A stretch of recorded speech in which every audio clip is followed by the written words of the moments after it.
you're not familiar with it, there are 150 chapters now, 42 countries. Google for Entrepreneurs sponsors this. This is our last event at Pivotal, and we are grateful for their support. Emma, are you around? Emma?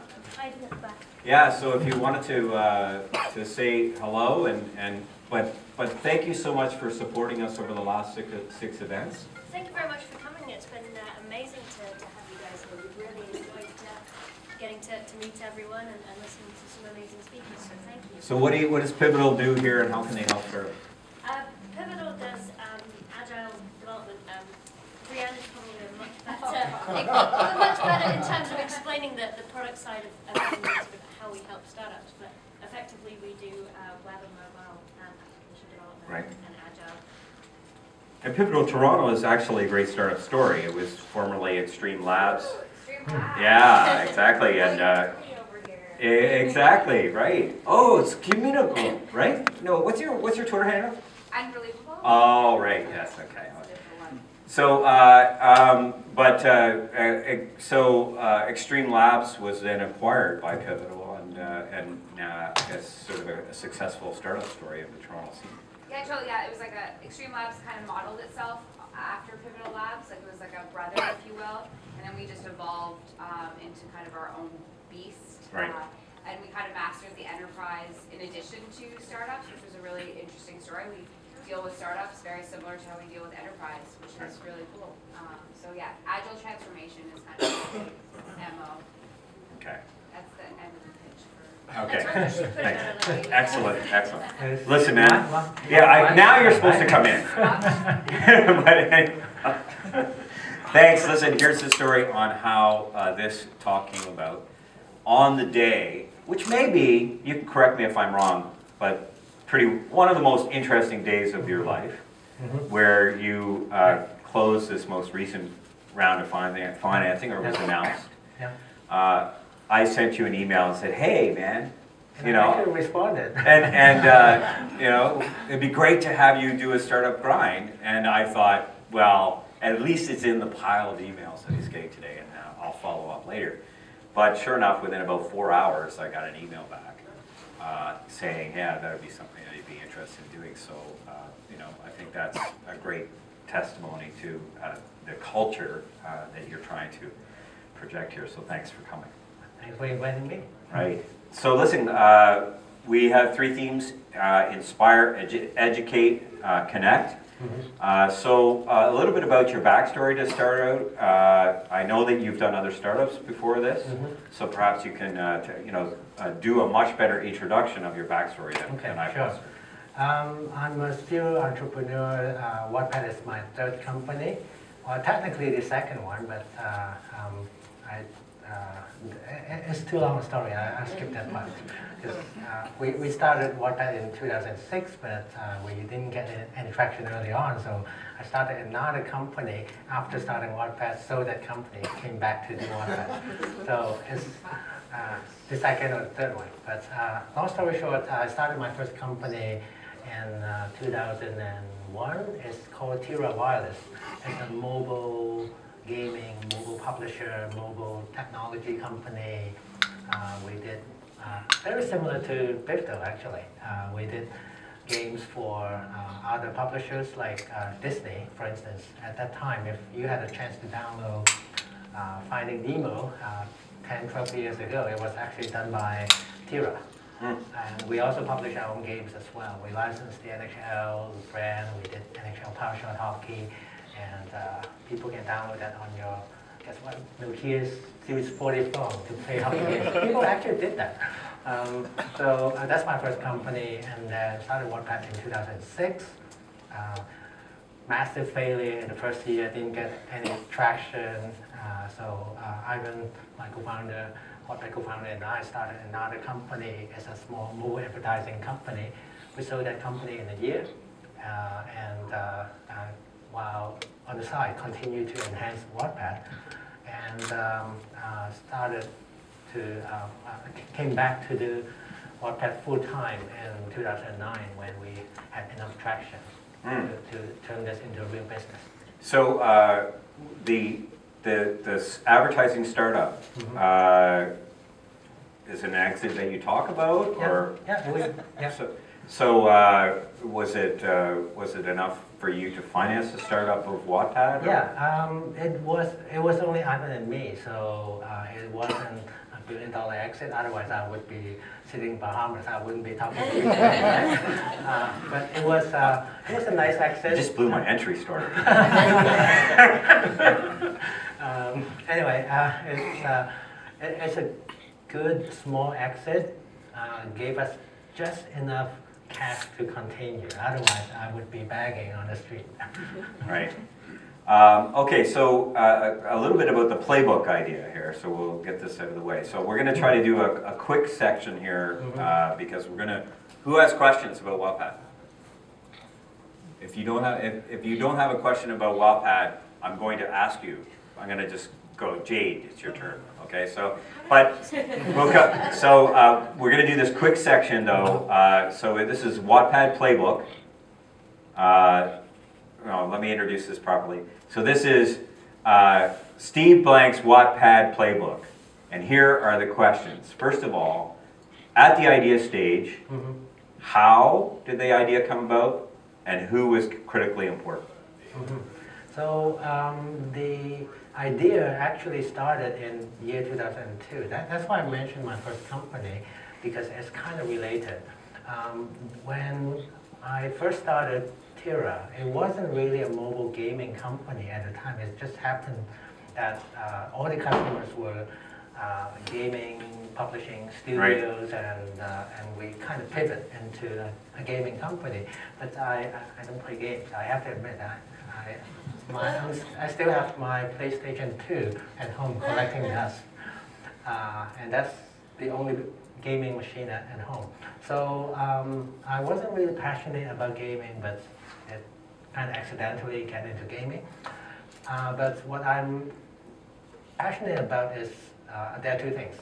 Professionally, I'm very into mobile technologies. So as you could see, my first company is a mobile gaming company, second company is a mobile advertising company, and Wattpad is also very strong in mobile, like 85% of our traffic is coming from mobile, right? So I'm very passionate about mobile, and I love to read. So on the side, in my spare time, I try to combine the two things together and build a prototype. But of course, at that time, Nokia Series 40 phone, you just cannot read on that device. After I done the prototype, I kind of not quite ready. Not myself not ready. It's the market is not too ready. early. Too early, right? And then fast forward to year 2006, the most popular phone at that time wasn't the Nokia phone anymore. It was the Motorola Razr. So instead of 5 lines of text, you could read 10 lines of text now. It's actually quite readable. So I was busy resurrecting that idea in my basement, and then coincidentally, Ivan, now my Wattpad co-founder, he instant messaged me. And to give you the background, Ivan also worked for Tira. He was, I think, employee number 1 and employee number 2. So I knew Ivan for a very long time, but he left Tira in 2004 and moved to Vancouver. So he was instant messaging me from Vancouver in October 2006. And that message I still remember. Hey, Alan, I'm working on a new product. Here's the link. Can you check it out and give me some feedback? I clicked on that link, and guess what I saw? Mobile reading. Right. But he was one step ahead of me. He also built a website that allowed people to share the writings. As you can see, this is like the predecessor of Wattpad, right? So 2 days later, I flew to Vancouver. We met in the airport, literally wrote the business plan on a piece of napkin, and then we started the company. Cool. So the who is really about Ivan. It's about your passions. It's about you and Ivan in terms of that idea and bringing it to fruition. Yeah. But also there's some time involved. Okay, now let's take it to traction and to the level of an angel round of investment. Yeah. How and who? Yeah, we raised an angel round in 2010. Right. almost 3.5 years after we started the company. Wow. Right? So that's, a lot of people think Wattpad is an overnight success, but the company started in 2006. We just celebrated our 8th birthday just 2 weeks ago. So the first 3 years was pretty painful in a way. It's quite demoralizing, especially the first years when you spend so much time building the product and you saw maybe 1,000 users. Can anybody identify with that? Yeah, so that's why we started the mobile advertising company that I talked about. So we kind of do this after a year. We did full time for a year, Yeah. and it just didn't work. But we believe in the idea. That's why we did consulting on the side, started another company on the side. But in our spare time, in our limited time, we continue to enhance Wattpad. And So how is persistence? yeah, the law of compound interest, that 10% month-over-month growth, it may sound depressing when you see the numbers grew from, say, 100 users to 110 and then 121, 10% growth rate, right? The law of compound interest, do your math, actually worked over a longer period of time. So after 3 years, I think we were, towards the end of 2009, we had about maybe 500,000 monthly uniques at that time. Right. And we thought, perhaps it's the right time to go out and raise a round of funding. So to answer your question, we raised $600,000 Yeah. towards the end of year 2009. And we announced this in early 2010. And who was instrumental in that?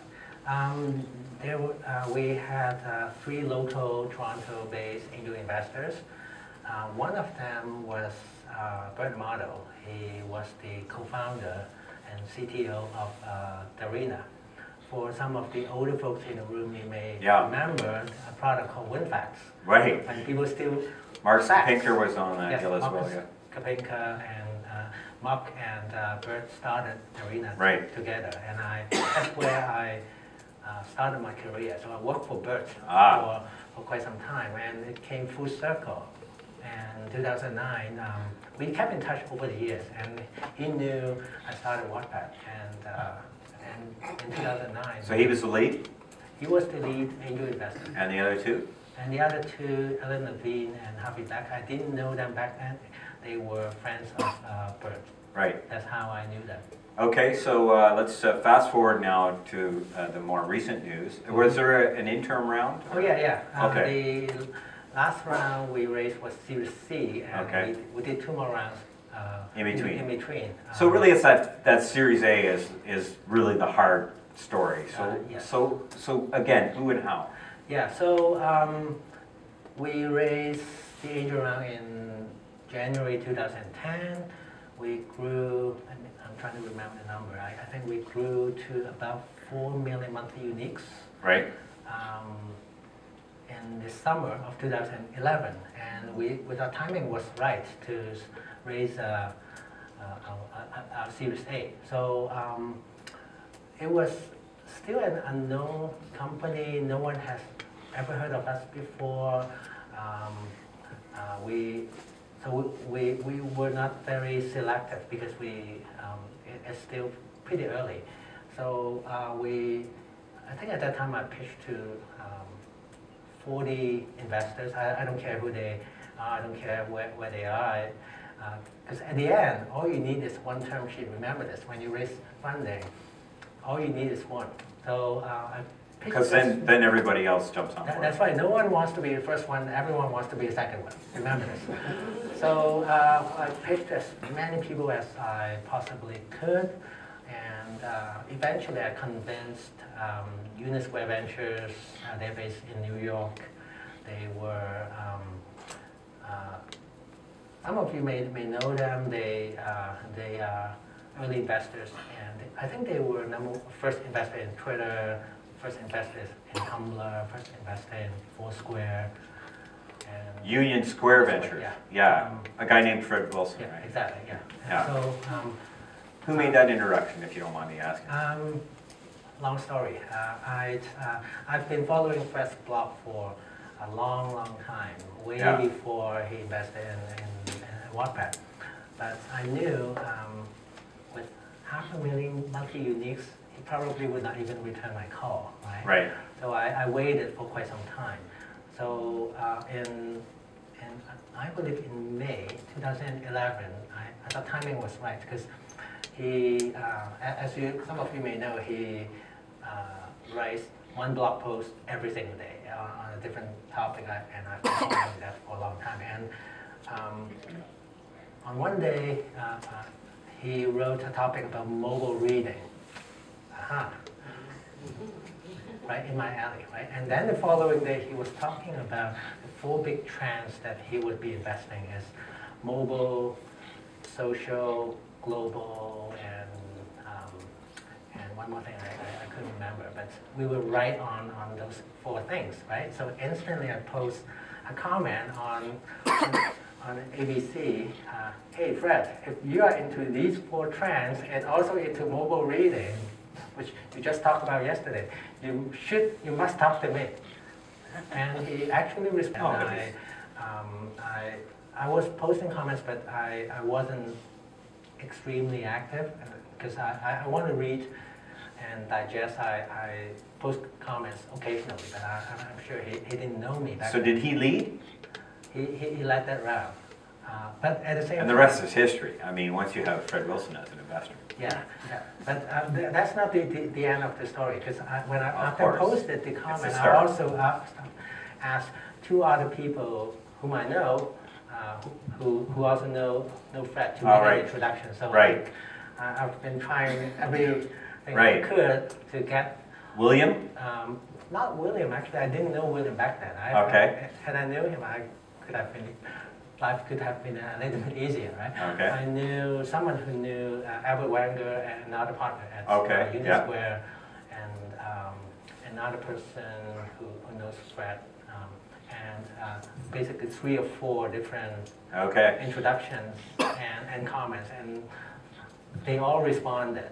So So an interesting, so just, I hope you have some questions, but let's just review. Yeah. So all that time that you spent at Mars, oh, you didn't spend? No. No. And all that time that you spent in a local incubator? No. No, you didn't spend any time in a local incubator. The incubator is my home. Yeah.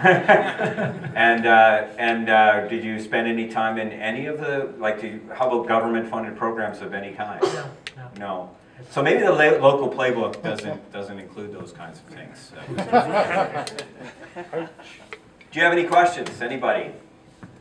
Go ahead. Question to exactly what you were just talking about was, did you intentionally not go for those government funding programs, or were they just not available at the time when you were at the seed stage? The local ecosystem was not nearly as established at that time, so I didn't really pursue. And at that time, when you have a product that is not working, I launched the product pretty quickly and had no traction. It actually works because you're proven to be a failure, right? So it's actually much harder to get into those programs. That's number one. It's much harder to get funding, and also remember, this is not my first company, right? So I thought my experience would be helpful, which is not true. Each startup is very different, right? There are always new ways to make mistakes. Yes, of course. That's it. There's a quotable. But like having the composure to know that you needed to understand Fred Wilson's frame of mind before you ever, and the patience to wait for the right moment. I think that's a factor of experience. But you know, I think we sometimes you have to find the right timing. Right. If you raise money too early or pitch to investors too early before you have anything to show for, it's actually bad. right. Here's a question that occurred to me. Okay, go ahead. Let's go with Jeff. Now I have to see if I can remember my question. No. Oh yes, now I remember the question. So Jeff Folds is my name, working on a startup that does browser-based tools for product configuration. But my question was actually your comment about there's new ways to make mistakes. So what was the top 2 or 3 mistakes that really pointed you in the right direction? I have to think, but I think we may have overestimated mobile when we first started. Remember, it was 2006. It was a year before iPhone was launched, and it was only until 2008 when the App Store was available. But I think I was because I worked in mobile before, I was in that echo chamber. I believe in mobile, which is true. Directionally, there was nothing wrong, but I kind of overestimated the adoption, the mass market appeal of mobile. And mobile data was very expensive at the time. So I think I misjudged the timing a bit, but it's better to be early than late. When you're late, the market is taken, you have no chance. So in a way, it's worked out. But had I had the crystal ball, I may, maybe starting the company a year later would have been better. Go ahead, Asim. Yeah. Hi, my name is Asim Prakash. I do have a question, but I just wanted to point to you. I did try with the government, and I think the government innovation and startup programs should hire people from this room. So I have 2 questions for you. One is, you've been going on for quite some time in this space, but the reality of startup world and this technology-led space is that there is no second chance. And you have been able to continue on to a point where you've been able to raise money. What do you think made it happen, in your opinion? And the second is, if you're not making money, then how are you getting investors to give you so much money? Based on what? To raise money, you need to have a very big vision. In my case, the vision of the company is to build a billion-user community that focuses on reading and writing. Because our thesis is there are 7 billion internet-connected devices. There are 5 billion people who can read and write. The sky is the limit, right? Even if we get only 20% of those people, you're talking about billion users. So, But what will you or the investor do with those billion users? The reason I'm asking is, this is almost the Yahoo of 1990s. Mm-hmm. And in that era, it was all about eyeballs. Mm-hmm. And I feel that eyeballs is important, right. But if that's not turning into monetization, then either for the entrepreneur and investor, that's not perhaps as if we ask Facebook and Twitter, they may disagree with you. Right? I think for internet products, especially in today's world,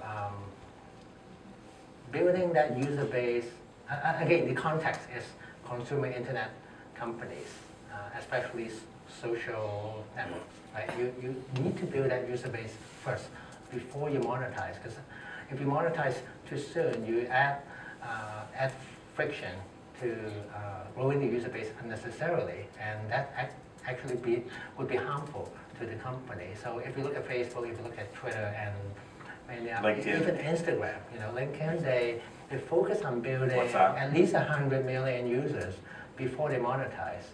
And once you get there, your view is actually, all of a sudden your perspective would be quite different. There are new ways, innovative ways that would not work when you only had 10 million users, but it would work for 100 million users. And especially the cost of hosting, the cost of building a company at that scale is actually much smaller these days. If you look at WhatsApp, when it sold to Facebook, 55 people. Wow. only 55 people, right? So at that scale, you don't need to monetize heavily. If you can generate $1 per year per user, it's already a $400 million company. So even 50 cents is massively, massively profitable. And that's why I think the view is a little bit different. The size of the total internet, we have 2 billion users right now. And the Yahoo days in the mid-90s, 100 million people on the internet. So I think it's the era, the perspective is a little bit different. I would say just we did office hours for SoftBank Capital and for Ariel Polar, who's was an early investor in Odeo, and SlideShare, a serial investor in many consumer internet. So Jim Scheinman, leading up to this, Jim was on the founding team of Bebo, and there were about 55 startups that were advanced from across the ecosystem. And clearly, we said to these that these are consumer internet investors. They want the $1 billion play, or they want the billion user type of vision. And even in that context, of reaching across this ecosystem, more than half of what we got back, and this is talking to 40 or 50 different investors, angel investors, and all the incubator programs, were enterprise startups. And that's a kind of a byproduct of the type of investor, I believe, and that discipline that's being imposed. So anyhow, message to startups is don't be afraid of the vision. You have a question, sorry? Yes, well, I'm glad that we talked about how important users are. So I was wondering if you could give us any insights into how you built your user base. And in particular with Wattpad, my sense is it's a lot about building a community. So any comments around that? Yeah, it's a double-sided ecosystem. I have writers on one side and I have readers on the other side. And without readers, the writers won't come because they don't get the feedback, they don't get the motivation to write. And without any writers, I don't have any content to serve the readers. And that's why taking off was so difficult early on. For us, it was a multi-step process. I try to keep the answer as short as possible because I can spend hours to talk about this. Trust me, I've had hours here on this end. Exactly what you're talking about. But in a short, at different stage, you almost have to do different things. In the very early stage, to jump out of the chicken and egg problem, to solve the chicken and egg problem, we had to bootstrap with some content first. So we utilized Charles Dickens, Pride and Prejudice, the classic works. We imported that from Project Gutenberg. So at least we have some content to show for. It wasn't the community that you see today. It's like rocket ship when it takes off. After 60 seconds, you get rid of the bottom part, right? You keep changing along the way. So that's what we did in the first year to get to, say, 1,000 users, 2,000 users. And it wasn't, it was, I believe, in 2008, in the summer, when we saw the first original content posted on Wattpad. It took 2 years, but once we had the first user, then the community building, the way we did it was quite different, because in the early days we were talking to the classic books lover, and then when we start to see original content, those are real writers, those are writers that are alive, right? I can talk to the writers finally, right? So we interact with the writers, give them the support, give them the motivation so that they can write more content. And then one writer became two became four, and then it just grew exponentially. And today we have 1 million writers writing Wattpad in the past 30 days. So what do you mean by native mobile reading experience? Like, how is that completely different than the traditional book reading experience? Or even like, how Amazon or Kindle or these things don't, aren't an exact fit. Yeah, so the writers on Wattpad, they would upload chapter by chapter. They write serially and in real time. So for instance, I write a chapter today, I post it on Wattpad, and I may get some readers, they may post comments, they may even post inline comments the comments can be very contextual. So for instance, people can highlight a paragraph or sentence, say, oh, I cannot believe Jack is doing this to Mary. Come on. So it's like watching a TV show with 1 million people together. They are all saying, oh my goodness, putting their hands up, right? So that kind of reading experience, I don't think you can get this in a traditional book or even traditional ebook. And because it's uploaded chapter by chapter, every few days when a writer uploads a chapter, we would send out push notifications, email notifications to bring people back, and people would post comment, oh my goodness, when are you going to upload the next chapter? And we built that direct connection among readers and writers, and among the readers as well. So that's close connection. We don't see this in a bookstore, at least not in a massive scale like this. We're connecting like millions, tens of millions of people in real time, all together around the world at the same time.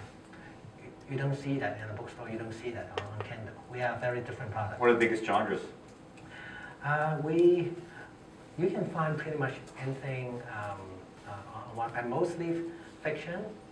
We have some non-fiction too, but romance is very big on Wattpad. Fan fiction is very big on Wattpad, and this is it's a very interesting, good question, because in the traditional publishing industry, there are so many categories that they can cater to, but because it's all user-generated content, right? The crowd, they would decide what they want to read. So you will see a lot of Star Trek fan fiction, celebrity fan fiction like Taylor Swift fan fiction, purely out of your imagination, what she's doing, stuff like that. You don't see that in a bookstore. What is she doing? Like purely out of my imagination. I Go ahead, that's a private question. I haven't read the Taylor Swift fan fiction, but I did read the Alex from Target fan fiction. It was hilarious. I was laughing for like 2 minutes when I read that fan fiction the other day.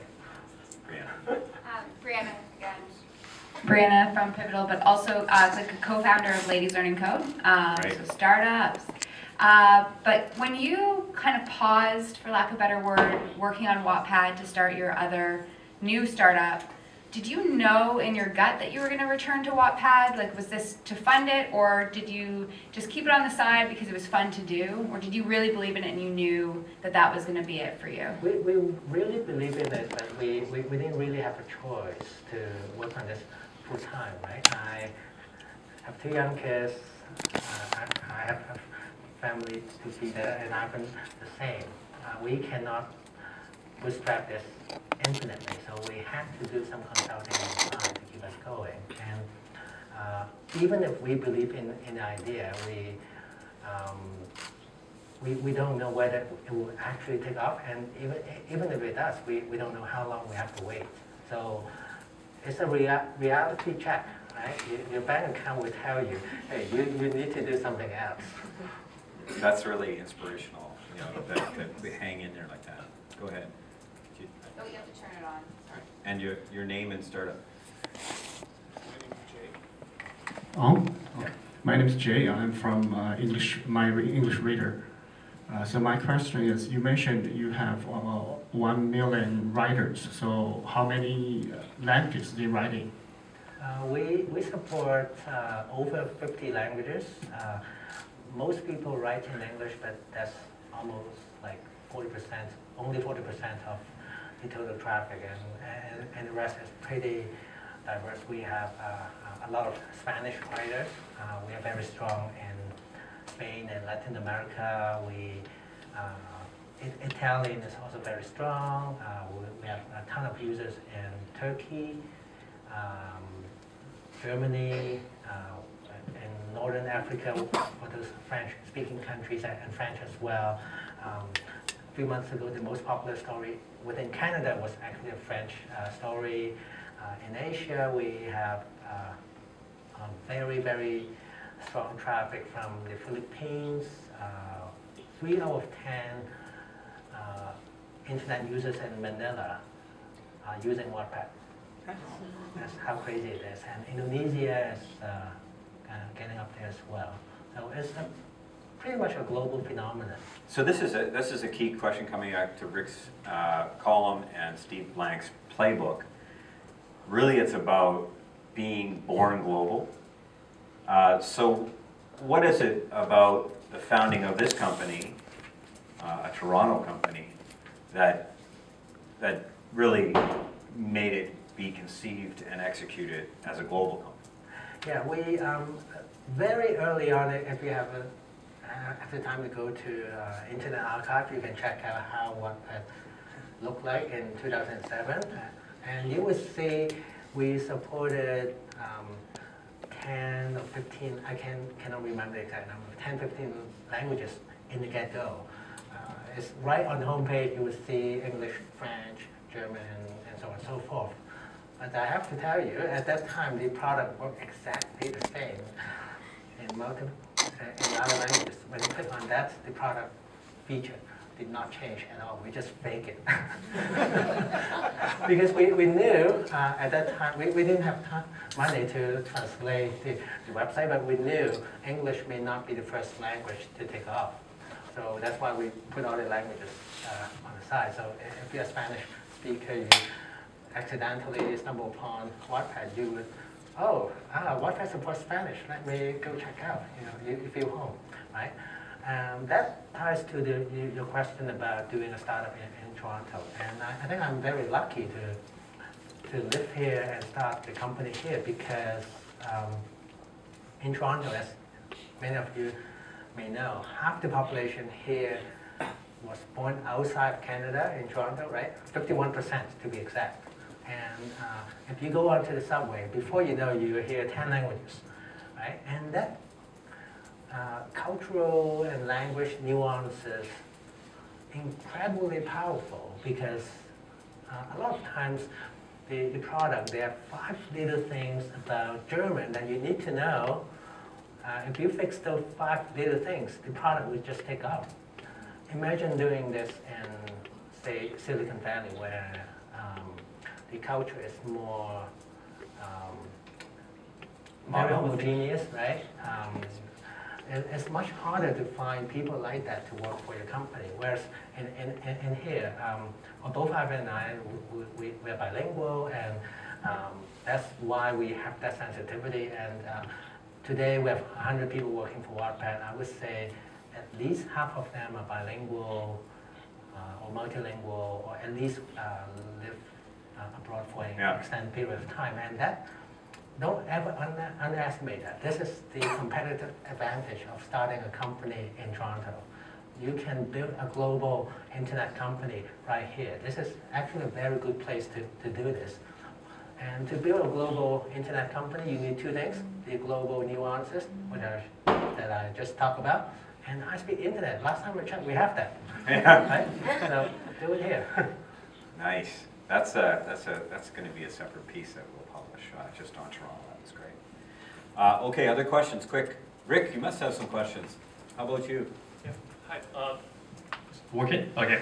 Nelson, I'm from Mastra. So as a co-founder for a growing company, I think one of the most difficult things to do is to grow yourself faster than you can grow your company. How did you manage, and how are you managing right now?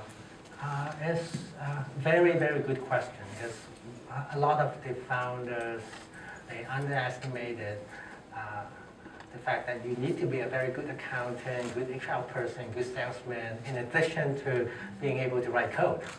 Right? So as a founder, you need to do a lot of different things that you never expected yourself to do.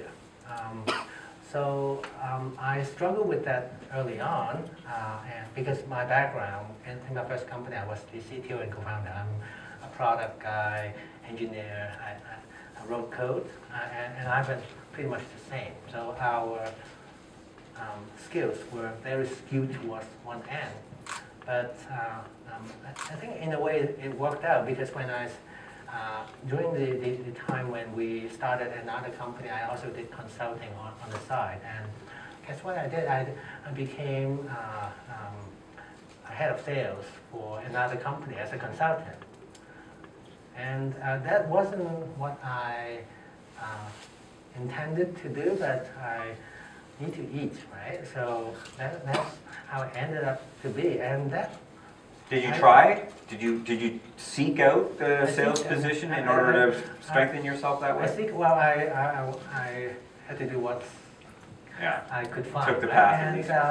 And through a common friend, I was employed as a contractor to become the general manager in sales, selling to carriers, which I had a lot of connections with, but I never in a sales position. So I did sales for about 9 months to a year, about a year, as a contractor on the side. And I can't tell you how helpful it was, and still is, because learning how to sell is actually a skill set that you can make use of when you pitch to investors, right? So I know what's going through. I know how to do a pitch deck. I know how to look at a contract, agreement, term sheets, right? And without that experience, I might not be able to do things that I need to do today, or like raising money, for instance. Okay, if you came here to ask a question, well, now, it's time. We're wrapping it up pretty soon. Go ahead.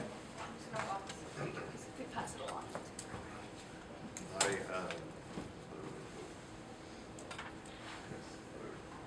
My name is Murray, and I remember the days of Delrina. Probably one of the few people in the room who remember those days when they were a startup. So I'm curious to know, you're sort of a visionary if you go back to 2006 from Wattpad's perspective. And there are a lot of folks who are maybe 8 years ahead of themselves. So do you have a sense of how you take those longer term visions and really stick with them for the time that it takes, or find those people who will actually support you in those really early days? Something's going to take 10 years before it's actually got revenue. Yeah, I think I'm very lucky to find a co-founder who shares the same vision. And I think when I first started, that's what I was telling my wife after coming back from Vancouver, after that meeting in the airport. Both Ivan is one of the smartest guys I've ever worked with. If both Ivan and I came up with the same idea, it must be a good idea, right? So it's very difficult to be a sole founder of a company because you believe in your own BS. You don't have people to validate different ideas. So always start with another founder. And you need to, that founder needs to have the same passion, the same vision. Otherwise, it's like after a year, if it's struggling, I may want to continue and he or she may want to quit, and it's like a divorce, right? You need to make sure when you start a company, it's like marriage. You have to make sure we share the same passion, same vision, same perseverance. And perhaps, we didn't do this, but perhaps as a good thing to do is, when things don't work out, before you start the company, talk to your founder, hey, things may not work out, 90% of startup will fail. In the event of failure, if we don't get the traction in a year, what should we do? It's better to have that conversation up front so that we know what to expect. People's lives change, people's idea may change, circumstances may change. And it's not a written contract, right? But if you have that understanding up front, you don't get into a fight unnecessarily 2 months into that marriage. Go ahead.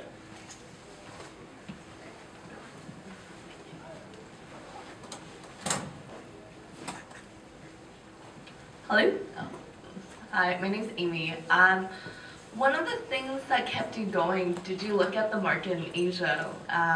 E-reading is huge there through Novel by Chapter, and that started with like old Nokia phones. Yeah, I think at that time, as you may know, e-reading in Japan has been going on, very popular over there since almost the late 90s. So I don't think I wouldn't say we invented mobile reading, this idea. I wouldn't take the credit for that. Of course, at that time we look at, hey, it worked in Japan. Maybe there's some cultural reason why it worked so well over there, but we try ourselves. It worked for me, it worked for Ivan, so it must be a good idea that can be universally adopted, and that's why we were so confident at that time, why it would work globally.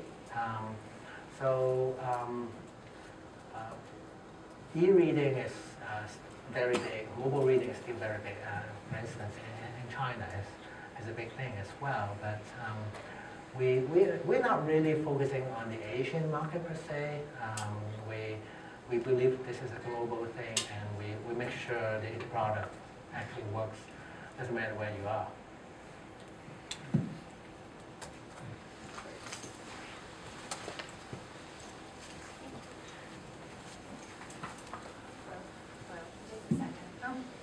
Hi, my name is Gabriella, and I was just wondering, having founded a successful startup and gone through the whole process from when you're uncertain of whether it's going to be successful right up until it is a huge success, how good do you feel you are now at predicting the success or the potential success of other startups? Can you look at a startup and see the sort of DNA in it, or the early signs of whether it has what it takes or not? I think I have a better sense, and some gray hair would help, have a better sense of whether a startup would take off or not. But I have to say, I don't pretend that I know all the answers. And this is something that I constantly remind myself. I may have a slightly higher percentage to predict whether a feature would be working on Wattpad or not, but until you try, you don't know. So the golden rule is sometimes the craziest idea may actually work, but you have to try it. Don't do it. Then once you get real-time, real user, real customers interaction, then you would know more. People, if you ask me today if 140 characters would work, I probably would still say no, right? But some crazy ideas actually took off. Right. I wanted to pull out a couple more threads from my conversation with Steve Blank 2 weeks ago, if that's okay. One of the things that he said that he and a lot of his peers in Silicon Valley take for granted is having this really supportive community of veteran entrepreneurs and VCs and reference customers, supportive customers. And he says, and we take for granted that we can go and, for the price of a cup of coffee, we can go have a meeting with them and get some experience, get some really good advice. So I'm interested from your experience, how would you rate the entrepreneur the entrepreneur community, the reference customer community, the investor community in Toronto, just as being a supportive part of the ecosystem that you can draw on when you need to? I believe the ecosystem, the community here is getting better and better each day. That's why we're here, right? I couldn't imagine we can have this type of events so regularly 5 years ago. So I think we are getting out of that chicken and egg mode now, right? That being said, of course, the Valley, you have hundreds of thousands, if not millions of people working on internet companies at the same time. The gravity over there is unparalleled. You don't see any other place can replicate it. But the good news is they read the same blog that I read. So from a knowledge absorption, consumption perspective, the playing field has been leveled in the past 10 years. The slight advantage in the Valley is, as you said, you can still go to grab a cup of coffee with a lot of really, really experienced people. In Toronto, we have a lot of, including Waterloo, you know. I consider Toronto, Kitchener-Waterloo the same ecosystem, as about the same distance driving from San Francisco to Sunnyvale. So to me, it's the same ecosystem. We have a lot of startups as well, thousands and thousands of internet or tech startups. So it's not the lack of people. It's the only disadvantage that we have is lack of company at Google scale, lack of companies and Facebook scale. And that type of experience, you just don't have that type of conversation in a coffee. The good news is, you can use Google Hangout, you can use Skype. The internet is disrupting this as well. I can have conversation, real-time conversation, virtually face-to-face conversation with people at Facebook, Twitter, and other companies all the time. So I don't feel like I'm disconnected from the Valley at all. There's a slight disadvantage, but that gap is getting smaller and smaller.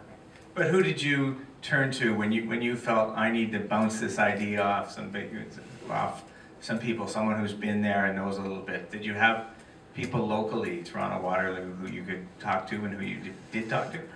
There are people who worked in large-scale internet companies before coming back to Toronto, but I don't see any problem in connecting online through Google Hangout with people in the Valley. It feels almost like face-to-face meeting, and we have lots of connections in the Valley, in New York, and around the world. So if you have a choice of the top person locally and you've got Fred Wilson, you go with the Hangout. Yeah, in a way, and I think this is why having great investors can really help you out. We raised around from Unisquare Ventures. Or Matt Golden. From Matt Golden. Matt Golden is super connected in here. We have OMERS invested. We have Khosla Ventures in the Valley invested. We have August Capital in the Valley invested. And Yahoo co-founder Jerry Yang also invested. Through them, I can talk to anyone. Wow. It's one connection away. So I'm in a very fortunate position that I can talk to pretty much anyone I want to. So can we get Vinod on the, like right now? Of course. By the way, he's a keynote at our conference in February, by the way. Cool. So we'll maybe do that later. Yeah. Yeah. Okay, so let's do one. Sorry, Rick, did you have one more, or shall we wrap this and then do, okay, go ahead. Yeah, I just wanted to build on Rick's point. Do you feel, because in the US, if you have a great idea, the cabal movement there, it's not just a Valley phenomenon, the cabal movement there is just incredible. That does not exist in Bangalore, doesn't exist in Singapore, does not exist in Sydney. I mean, 3 other places that I've been to and worked. Do you feel, it's not that you have connections to all those people, it's fantastic, I applaud that for you. But do you feel that culture exists? That today if you had an idea and you were no one, you could pull together a cabal of very super smart people. They may not be, those super smart people may not be also very well known, but you could pull them together. And as a team, perhaps you can find a co-founder in that, or you may find a team that kicks off as a company. I believe the answer is yes. We have enough critical mass in Toronto, Waterloo, Kitchener.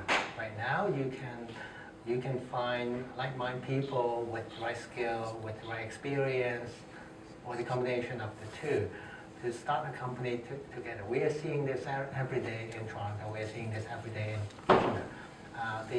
Of course, the number of startups compared to the Valley in quantity is not the same, but all you need is 1 or 2 co-founders. You don't need 2,000 co-founders. So finding that right-minded person is actually more and more feasible in Toronto. Because again, we read the same blog, or we almost speak the same language now. Unlike 10 years ago, without TechCrunch, before TechCrunch and other tech blogs, absorbing, consuming that knowledge and equip yourself was much harder. Not quite the case today. Thank you. Okay, so we do this on a monthly basis in an attempt to inspire, to educate, and connect. I found just the story of you sort of having the idea in 2002 and sticking with it through, like, while you had another startup, incredibly inspirational. So I hope that we've accomplished that mission. In terms of education, Rick, thank you for bringing the playbook exercise to this, and we'll continue on. So please, before you leave, make sure, and Rick's going to sort of take over here in a moment, that you offer some input into the playbook exercise. And then the third thing is for us to connect, and so we've had an opportunity to ask some questions, but also connect with each other. So if you haven't exchanged business cards with somebody, if you haven't sort of commiserated about the challenges that you're up against, please, before you leave, try to do that, schedule some time, at least a phone call or a coffee with one of your peers, because it is a grind and you need this kind of support to get through. So thanks a lot, Alan.